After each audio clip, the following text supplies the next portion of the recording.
Hello. मैं चेतनलाल रेगर, सह आचार्य समाजशास्त्र, राजकीय महाविद्यालय शाहपुरा, जिला भीलवाड़ा। मैं आज आपको बीए पार्ट सेकेंड में समाजशास्त्र विषय का जो द्वितीय प्रश्न पत्र है उसके एमडीएस विश्वविद्यालय के पाठ्यक्रम के अनुसार जो आपके प्रथम इकाई में एक अध्याय है अशिक्षा अर्थात निरक्षरता के संदर्भ में चर्चा करूँगा कि भारत में एक बहुत बड़ी समस्या अशिक्षा की है। अशिक्षा ने भारत में अनेक सामाजिक आर्थिक बुराइयों को जन्म दिया है। शिक्षा के अभाव में लोग वैज्ञानिक आविष्कारों से भी अनभिज्ञ रहे हैं। कृषि एवं कुटीर व्यवसायों का समुचित विकास नहीं हो पाया है। अशिक्षा के कारण लोग स्वास्थ्य के नियमों से भी अपरिचित रहे हैं। अर्थात शिक्षा एक सामाजिक समस्या है, ये हमें अच्छी तरह पता है। लेकिन ये जानने से पहले हमें यह भी जानना जरूरी है कि शिक्षा क्या है। मानव द्वारा आदिकाल से ही ज्ञान का संचय किया जाता रहा है। प्रत्येक जो नई पीढ़ी है पुरानी पीढ़ी द्वारा कुछ ज्ञान को सामाजिक विरासत में प्राप्त करता है और कुछ वह स्वयं अर्जित करता है। तो मानव की प्रत्येक पीढ़ी में सीखने की प्रक्रिया और स्थानांतरण द्वारा ज्ञान की वृद्धि होती गई है।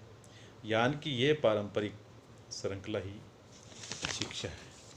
शिक्षा के संदर्भ में अलग अलग समाजशास्त्रियों ने इसकी परिभाषित किया है।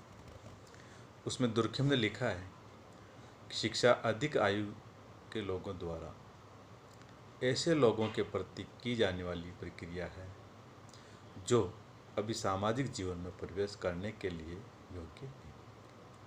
अर्थात इसका उद्देश्य व्यक्ति में उन बौद्धिक और नैतिक विशेषताओं का विकास करना है जो उसके लिए संपूर्ण समाज और पर्यावरण से अनुकूलन करने के लिए आवश्यक है। दूसरी जो परिभाषा है वो फिलिप्स के अनुसार है।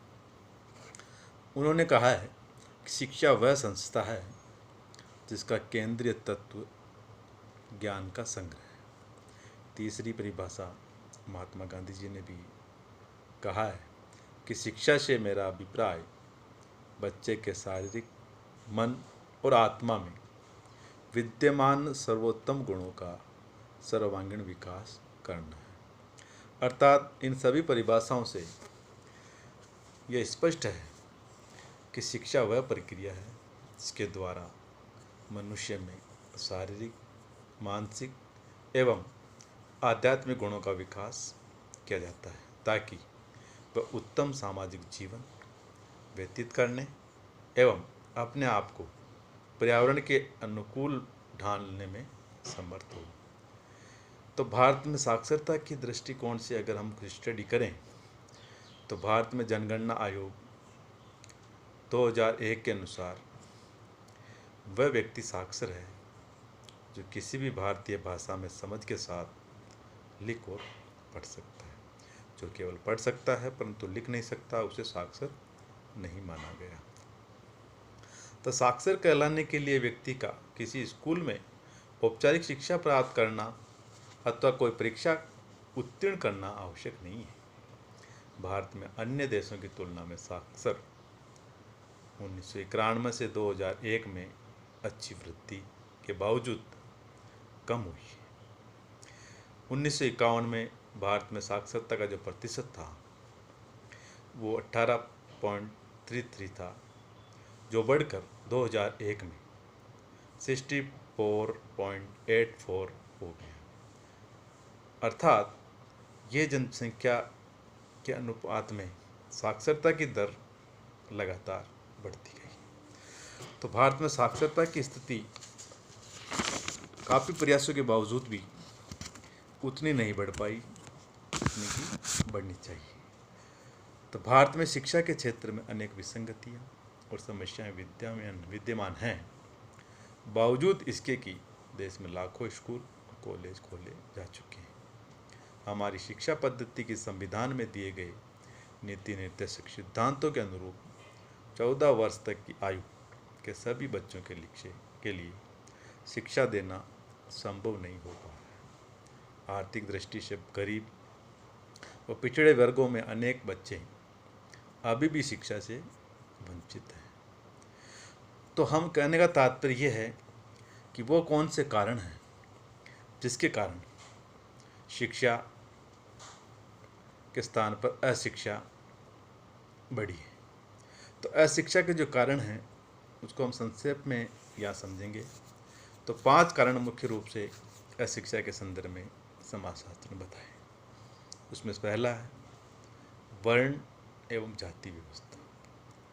हम सब जानते हैं कि प्राचीन काल से भारत में वर्ण और जाति व्यवस्था प्रचलन में रही है।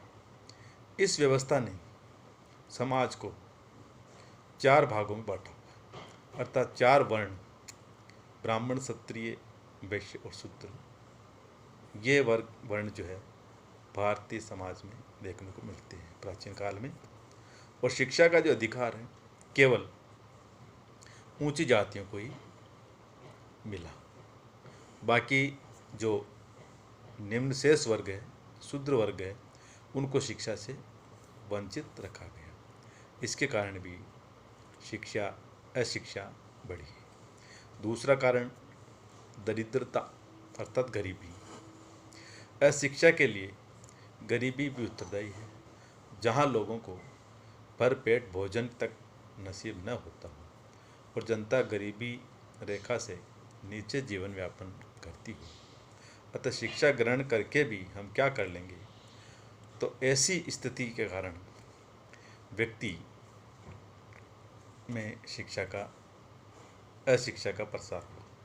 तीसरा कारण भाग्यवादी दृष्टिकोण। भाग्यवादी भाग्य में अधिक भरोसा करते हैं। भारतवासी की ये मान्यता रही है कि व्यक्ति को उनके जीवन में उतना ही मिलेगा जितना उसके नसीब में लिखा हो, यानी शिक्षा ग्रहण करके से हमें उसे कोई लाभ नहीं है, वो तो उसे वैसे ही प्राप्त हो जाएगा। तो ऐसी भाग्यवादी दृष्टिकोण के कारण भी अशिक्षा बढ़ी है। चौथा, अंग्रेजी शासन भी अशिक्षा के लिए उत्तरदायी कारणों में माना गया है। अंग्रेजों ने भारत में प्राचीन धार्मिक शिक्षा के स्थान पर आधुनिक पश्चिम की उदारवादी एवं वैज्ञानिक शिक्षा को प्रारंभ तो किया, किंतु इस शिक्षा का जो मूल उद्देश्य है भारत में अशिक्षा का निवारण एवं शिक्षा का प्रसार करना नहीं रहा, बल्कि अपने प्रशासनिक कार्यों की सुविधा जुटाने के लिए एक बाबू वर्ग तैयार करना था। इसलिए उन्होंने जन शिक्षण के लिए कोई प्रयत्न नहीं किए और न ही गाँव में कोई शिक्षा का प्रबंध किया। तो उन्होंने शिक्षण संस्थाओं की स्थापना केवल शहरों में ही स्थापित की। इसलिए जबकि शहरों में जनसंख्या कम रहती है तो अधिकतम जो जनसंख्या है वो गाँव में निवास करती है। तो इस तरह से अंग्रेजी शासन प्रणाली के कारण भी भारत में अशिक्षा का प्रतिशत बढ़ा है। अंतिम व 5वां कारण है वैज्ञानिक प्रगति का अभाव।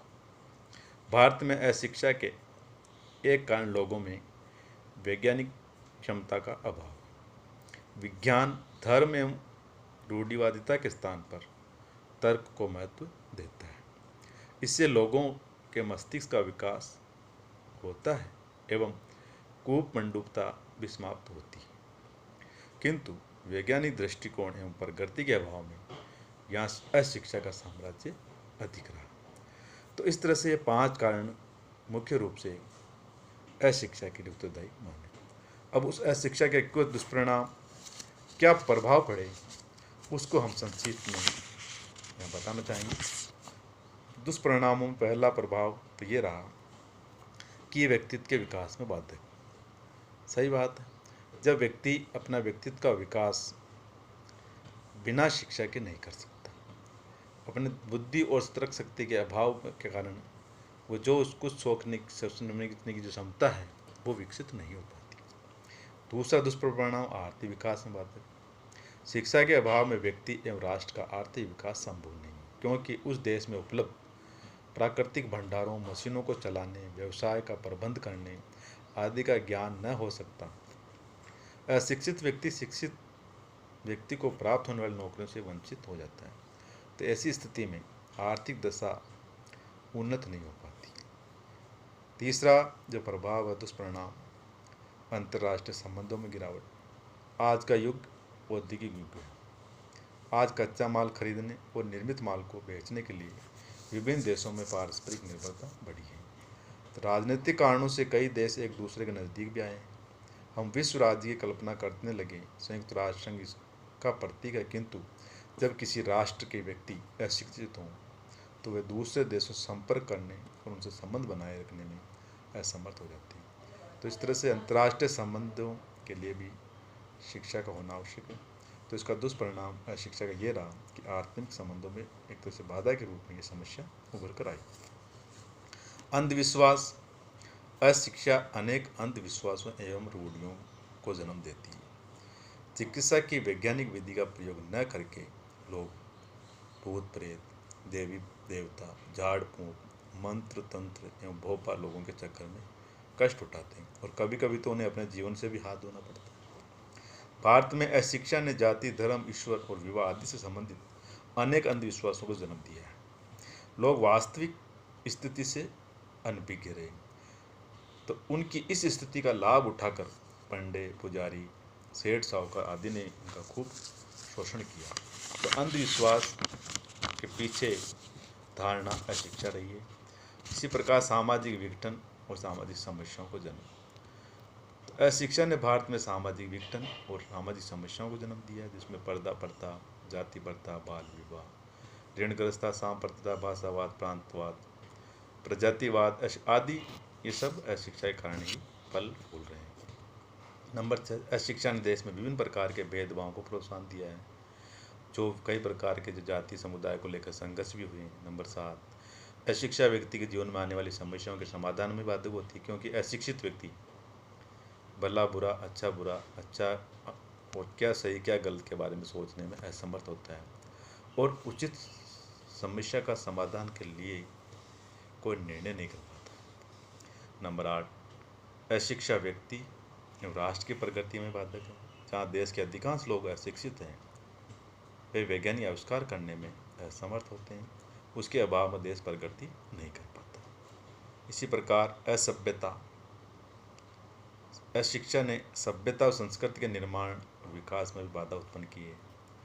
और लास्ट में 10वां जो दुष्परिणाम अशिक्षा के कारण वह है कि प्रजातंत्र में बाधक। हमारे देश में आज़ादी के बाद प्रजातंत्रीय शासन प्रणाली को स्वीकार किया गया, जहाँ अशिक्षा का साम्राज्य, वहाँ लोग अपने अधिकारों एवं कर्तव्यों को भली भांति परिचित नहीं हो पाते थे। ऐसी स्थिति में कुछ गिने चुने लोग ही सत्ता पर बने रहते हैं और आम जनता प्रजातंत्र से लाभान्वित नहीं हो पाती। तो प्रजातंत्र के दृष्टिकोण से भी ये बाधा के रूप में ये अशिक्षा ने दुष्परिणाम समाज में फैलाए।